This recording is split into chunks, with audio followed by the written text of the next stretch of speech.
Jika Anda komitmen bersiap haji, maka siapkan dirimu. Jangan berkata kotor. Jangan engkau berdebat pada yang tidak penting, berselisih. Jangan berperilaku menyimpang. Itu yang kita koreksi di sana. Silahkan berbekal. Allah tahu banyak orang mau berbekal. Kopernya tuh silahkan besarin, bekalin materinya, baju, persiapan. Tapi yang terpenting bukan itu, kata Allah. Yang terpenting itu koreksi dirimu. Watazawwadu fa inna khaira zadi taqwa, bekal takwamu. Makanya sebelum berangkat kita manasik tuh.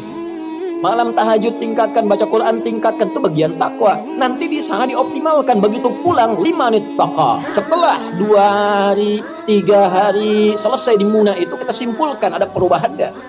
Itulah sifat takwa. Ketika pulang berubah jadi baik. Yang tak baik dikoreksi jadi baik. Itulah birrun. Melekat pada pelakunya mabrurun. Ini yang dimaksud kalimat Nabi al-hajjul mabrur. Haji yang merubah pelaku.